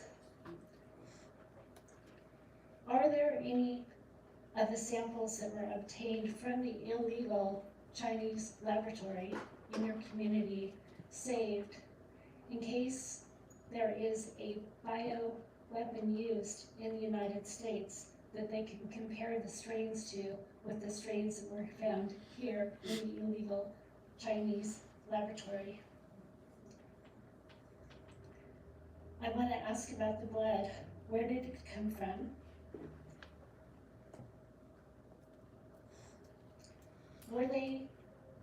A question I have is did they come from aborted fetuses from Planned Parenthood? We all know that Planned Parenthood is using fetuses for medical research. We know that the COVID, I apologize, I'm really just, the COVID tests that were found, we know that those have been distributed across the United States. Who is working on where those were sent? Is there a published list of the infectious diseases that were found in the illegal Chinese laboratory? Are there any of these samples here that are being tested to confirm the mutation age of them? Is the city receiving any state funding from Newsom for this laboratory? And the last question I have is from somebody outside, one of your residents. They would like to know if someone is having, they said that when somebody is having a garage sale, you know when they don't have a permit. When they are watering their lawns on the wrong day, you guys know that they're watering them on the wrong day. They want to know where the blood products came from, and they want to know why you guys are handling the situation with the lab as you are. Thank you. Next, I have Robert and Kathleen Hubert. They're outside.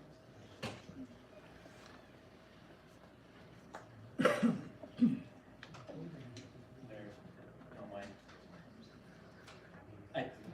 City manager, I think you already answered it, but is the city receiving any money? The city is not receiving any money directly from the state. We have not heard from Governor Newsom in any way, shape, or form. Other than, I think that we're maybe getting some to offset some costs to abate. So, the California Department of Public Health, FDB, Food and Drug Branch, will come in to abate some of the tests that exist in that facility. So those are the costs that you kind of mentioned earlier. That, other than that, there's no, we're not receiving any money from this No, lab. we are not. Are there any state or federal? I'm sorry, we have a public comment. Go ahead. All right, Robert and Kathy Hubert, Robinwood Circle. And we just wanted to say that we couldn't be prouder of this city. We've always been proud to live here in Reedley. We're proud to have our business here in Reedley and raise our family and our grandchild. And we're very proud of the job that Nicole has done and each and every one of you. We think this was a very difficult situation. We think that it was, like you've said, a new situation. And we stayed here outside just to tell you, thank you. You always put us first. And we really appreciate it. And we appreciate everything every one of you do for us. And we know that there are a lot of people that have different views on this, but we appreciate it. Thank you. Yeah, when it made national news, we have friends and college associates that are all over the country. This happened in Reedley, you know, and it's shocking. I drive by that Chris Sorensen packing 10, 15 times a day, and who knew? Yeah, Who you knew? would never know. Yeah. So, Anyway, thank you guys. thank you. Next, I have Robert Baylock.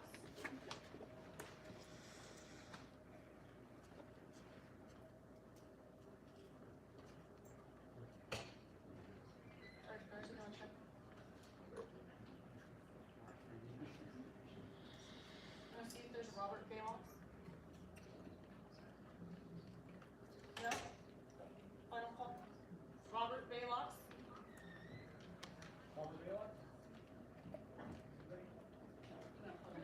Next person in the meantime, I have Beatrice Baylon. Okay. Oh, Yeah, come up to the podium, please.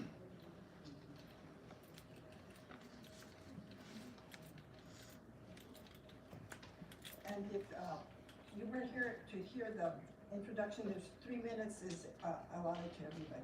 Right. Thank you, appreciate that, thank you. Well, my name is Robert Baylon, a resident of Reedley.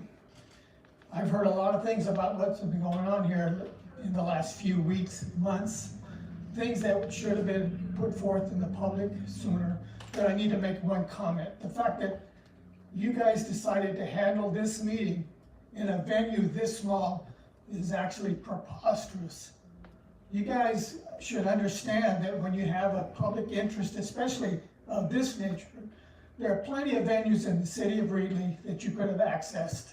That's just one thing that everybody out there, that's something to be just ashamed of. Secondly, some comments, a lot of things were handled properly, but a lot of things were not. One of them just to say that, oh, we cut the head off, we're done here.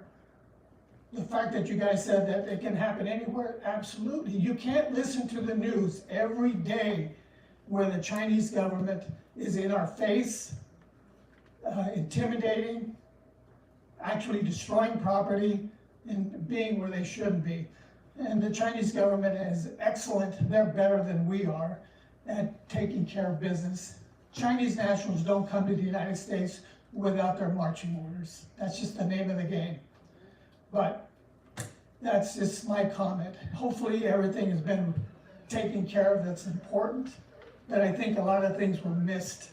And that's just the way I feel about it. Thank you. Next is Beatrice Balon.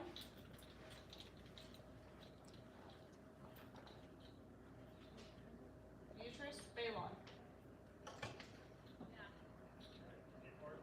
Beatrice Balon?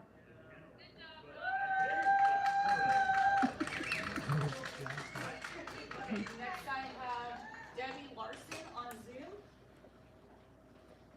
Ms. Larson, go ahead, please. Hi, thank you. Go ahead. Do you hear me okay? Yes. Okay, great.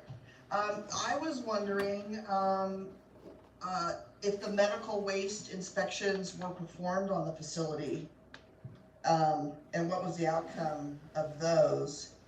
And were the COVID tests, for example, tested for pathogens? And what role did the Hazardous Materials Division have with the response?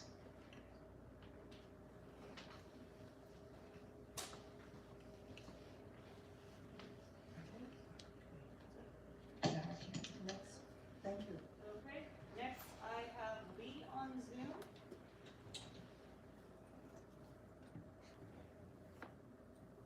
Lee, go ahead, please.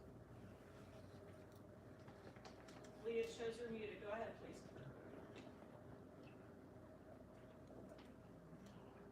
Can you hear me? Now we can hear you. Go ahead, please. Oh, thank you. I just like to make a comment. I'm not there, but I can see all you guys are talking. Thank you, Nicole. You're doing a great job. Yes, I'm very surprised when I heard the news, and I was shocked, and that it's happened in our city, and we were unaware. You know, things happen. I think it came from Fresno. Fresno people knew. It started in Fresno for some of the officials saying that they didn't know they were going somewhere. Well, they should have, because they quit their location and came to us. And I would like to say that the government knew, because the government gave them money. So yes, it is from China. Yes, it is the Chinese people. It is from China people are, you know, come and do all these awful things. But the government knew. They gave them $300 and something thousand. So we need to have the government accountable for this. For some of the senators and congressmen say, we're unaware. Governor Newsom did not know that he was writing checks to these people. No, they know. So we, as community, we need to contact them and have them accountable for this. This is not right. That's happened in our city. And another thing is that people are having misunderstanding. So I'm hearing things that people in our community saying that the mouse is being raised for consumption. And I explained to them, they know it is a biolab. That means they are testing the mice before they give us the medication, whatever that may be. I said there's COVID tests, there's pregnancy tests, there's other tests that they are doing. Say, no, that's not what people are saying. So our city need to clear that up, please. It is not fair for those people or for the restaurants that running a restaurant that happen to be a Chinese person providing Chinese food. So our community, it has many different languages, does not understand what a biolab test is. We need to clear that up. There's a lot of people misunderstanding, misinformation, disinformation, whatever that may be. Language barriers, uneducated individual does not know what biolab is. Please clarify that to the community. Thank you. Can I just add something? You had asked about government funding, why there was no accountability for that. it hasn't started yet. I used to work for the IRS, and I know that we will give you a refund, even if we suspect that there is fraud, and they will build a case and they will go after you. It may take years, but I handled many cases of fraud and was very upset that I had to continue to allow these people to get the funds. But they said, it will go, they will be reprimanded, they will be asked to pay that money back, they will be fined. So this is how the federal government operates. Well, yes, but this is a grant. A grant someone applied for. So I'm not sure what you mean by the grant funds that were given. No, I can't answer about a grant fund. I don't know about grant funds. Okay. Mayor, I believe that we have no more hands raised, no more speaker cards. I do want to point out, there were some excellent questions asked here. And some things that frankly, I wasn't really expecting, where the blood products came from. That's not something we can answer, that's not something the city knows, but it's a great question. I do want to answer a couple of questions. Was there a medical waste inspection done on the facility? Yes. We had experts from the state and Department of Public Health coming in with us, so multiple agencies inspecting simultaneously. Did we have hazardous materials? Absolutely. We had both state and county public health hazardous materials experts that were on site with us investigating, and in fact, that is one thing that I can say, nothing rose to the level of needing, there was nothing that needed to be removed off site, no anything like that. So I do want to say, great question that somebody had on that, the hazardous materials and the waste. There is a lot that I cannot answer, where things came from, what did they do? I thought the questions about the test kits, we do know, and it is public information, that in many cases, such as in Texas, these test kits, pregnancy tests and COVID tests have been recalled. We know that the way that the FDA works is that recalls are voluntary, and so they put out a press release or they put out a statement, and then you're supposed to send your test back to them. Another big loophole in my mind in the federal government, right? We're expecting companies to, on their honor system, take back tests and then destroy them. We know there are recall test kits within this facility, so the person who had that on their mind, that absolutely right thinking on that. We also know that there are multiple different types of tests in this facility. What were they doing with those tests? We do know that they were selling them in various places, various distributors, some of which were overseas, some of which were here in America. Some of these things are, I believe, and I'm going to say this, I believe, but I cannot confirm for sure, but I do believe are being investigated by various parties, and that is the frustrating thing standing in front of you all, or sitting in front of you all rather, that even your own local government is not privy to what is being investigated and what they're coming up with. The question came up several times of, is there a list of infectious agents found on site? And that I can unequivocally say yes. There is a CDC report that was given to us. That report was publicized.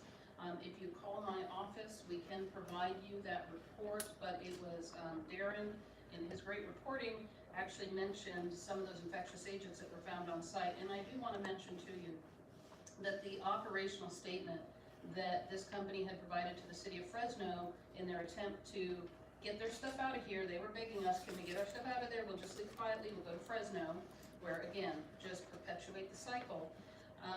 That operational permit stated they wanted to also open a diagnostics lab, and so some of these infectious agents would have been used as test comparisons in a diagnostics lab. Given the filth and the condition, I cannot see how they thought they could serve the public, but that's an opinion on my part. I want to thank those who had comments. I want to thank those who had the comments about not being happy with the city. We are your city. We want to hear those as well, and I thought that was wonderful. So if there are other comments here, we've got your speaker card. In some cases, I'll give you a call, but I want to thank you all for speaking your minds. So is there any more questions from the council? Okay. Thank you very much for coming and sharing your comments and. Mayor, sorry. I'd say one last call. The podium's still open, and I'd say the 30-minute time frame that we gave, there's still time if anybody wants to say anything. Now's your opportunity. You didn't have to write it down on a card. Now's your opportunity to say something. This is the real world that we're in.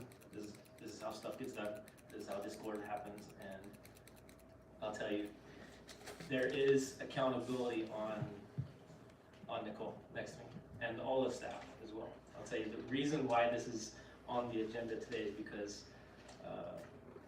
I can only speak for myself, is because I asked for it to be on the agenda so we could actually have this discussion, so you could go up there and say whatever you want. If you're from Reedley, then you know that that's not really the norm, so to speak. But this is an opportunity to actually talk about it. It's a challenging situation. In my opinion, I'm gonna tell you, as soon as I heard a long time ago that law enforcement investigation, it ended there for me. That's where I stand. Another one is I'm a community member. I live a mile away. And so I'm the public. I live this as well. I also take my kids, 4 and 5 years old, on the trail that's right behind the building as well. Almost every weekend on a walk. I allow them to be kids. I look around, make sure that nothing's going to attack them, but I allow them to be kids as well. I thank you, City Manager, for explaining everything that you could and answering the questions as well. And if there's any more, I'd like to still answer more if anybody comes up, because again, this is your opportunity. But I don't have any problem with the way that this was handled. We could Monday morning quarterback this all day long. I think in the totality of circumstances when it came up, I don't know how a different way could have happened, that we could have responded to this. I'll tell you, the first person, I'll ask if anybody else is in here, within earshot as well, if anybody feels like they're an expert in something like this, then please take the podium. In my opinion, the first person, John Powell, who took the podium, he may be the most experienced, if you remember, here. He, in my opinion, is the expert. And his words, the first person who spoke, if you remember, I appreciate you taking that time and explaining. Hi, my name is Olivia Castillo. I'm currently not a resident here, but I do have grandchildren out here. Okay, well, you know, hearing all this and hearing the timeline, and excuse me, I'm nervous, but I was thinking, you know, maybe, you know, it should have been handled quicker to tell the public. I don't know if anybody communicated to the people that were, all the agencies that were keeping Nicole from letting the public know that there's a high school right here with thousands of children. I don't know how many Reedley High School has, but that was a great concern, being so close to the lab. Because it wasn't just the people in the surrounding area, but actually children coming from all over the place, possibly, you know, being in harm's way. So that's what I was wondering. If this high school was ever brought up in conversation. So close to the lab. Allow me to answer that very early on, we did have a telephone conversation with Superintendent Campbell to inform him, but also to inform him that we had tested air, tested water, tested samples. So we were in communication. I think that's a great question, a great concern. Okay. Yes, thank you very much. Thank you. Mr. Mayor, I have a Patrick on the stage. Patrick, go ahead, please.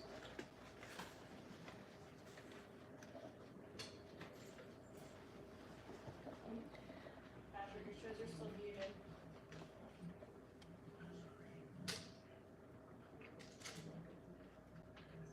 Patrick, we'll come back to you. It's still showing you muted. Mayor, go ahead. There we go. My name is George Nord. I've had a lot of experience here because I was on the planning commission a number of years ago. And that gave me a taste of the complexities of dealing with government at the higher level. This is the easy level in many ways here, not easy in this case, but I compliment Nicole and Jerry, our fire captain, and the police department. I compliment them on their work on this project. There is no doubt that they could have done it differently slightly, but I think they covered the bases as well as it was humanly possible to do it at that point. So I really compliment you all, Nicole especially, who's probably eaten and sleep on this project for the last number of weeks. So I compliment her, and I thank you for supporting her in that too.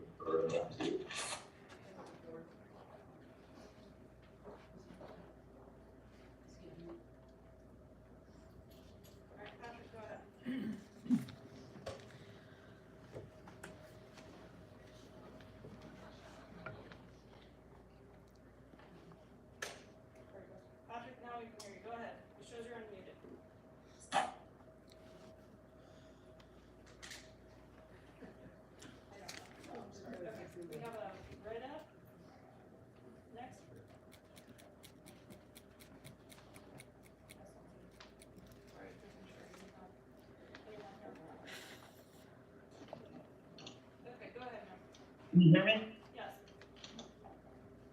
Hello? Yes, we can hear you. Wonderful. Good evening, Rena Benani, long-term resident in the area. I'd like to congratulate the city of Reedley for an amazing, exemplary, professional work in handling this situation. That's truly a situation to be handled at the federal level. To see a municipality handling this situation in the way they have done. Again, congratulations to City Manager Nicole Zeeb and Council and code enforcement officers. And I'm a proud resident of Reedley. That's all I have to say. Thank you very much.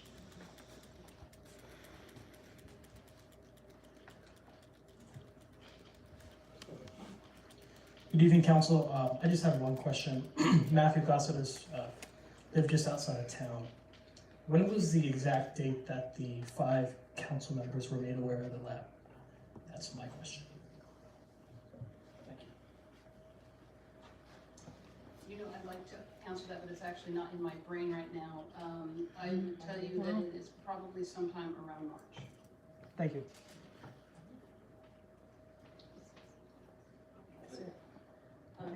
I don't believe we have any more comment on Zoom. Oh, I'm sorry, one more on Zoom.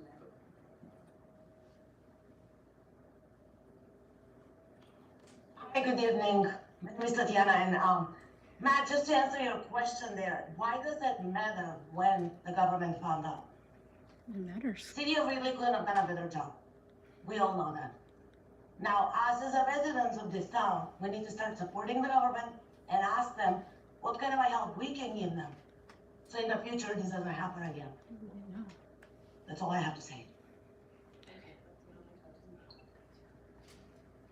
You have to know. Mayor, I don't believe Zoom on Zoom and we have reached our Okay, and so any other comments from the council? I just want to say, go ahead. I do want to make a comment. I want to thank the press and the media for helping get the word out. But mostly, I would like to honor Tim Sheehan, who's a longtime writer for the Fresno Bee, that wrote an article in the Sunday paper that was so comprehensive. I mean, I learned a lot from him. He did all the research, and it's very well organized. He's an excellent writer. I have noted this in the past. And I would like to recommend that if you want to get an overall view of everything and in pretty accurate and very accurate detail, I should say, I would recommend that you read Tim Sheehan's article in the Fresno Bee and continue to use your Mid-Valley Times and listen to your radios and the news on TV. Yeah. I'd just like to close and say, all of us sitting here on the table, we're here because we care about our city and we stepped up to the plate to do and make changes in our community. We're very blessed to have a city manager that this really is a beautiful city. It's got health and safety have always been our priority. We all have kids, grandkids, and we're concerned about them, and they're our priority. Our communities, our church communities, and they are our priorities. And we're very blessed with the staff that we have, very professional staff. We didn't. Our city manager, they did the thing that was right. Mm-hmm. And I just wanted to say that, and I wanted to thank you, city manager, and your staff. They've done a fantastic job. Thank you so much. And I just want to concur with our mayor's opinion. This has probably been the most difficult thing that I have experienced in the 17 years that I've been on our city council. And it was handled professionally. It was handled as soon as our staff could deal with it, they did. And as soon as we could go to the public to inform, we did.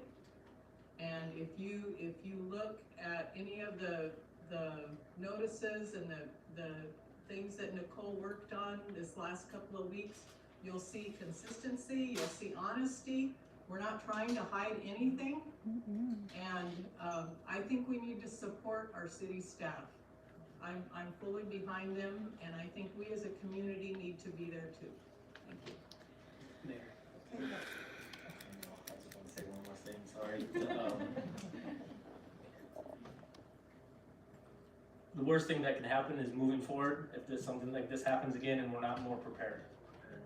I'm hoping that everybody got out what they wanted and got some questions answered, but moving forward, like I mentioned, Congressman Costa, Assemblymen, state senators, the governor, the president, whoever it is, what our job right now is to look at it, find whatever loopholes there are. Somebody asked me where's the loophole? I don't know where the loophole is, but moving forward, one of our jobs is that this doesn't happen again, and to find those loopholes. I'll tell you that I do have a close connection with our state assemblyman, and I'll tell you that his staff is currently looking for those loopholes at the state level, at the CDPH, just to be proactive.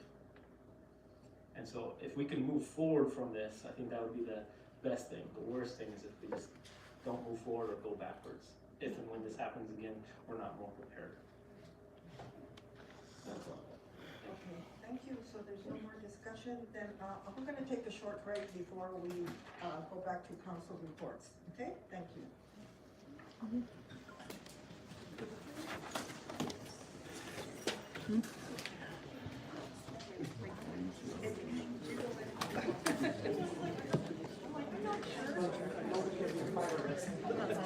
Mm-hmm.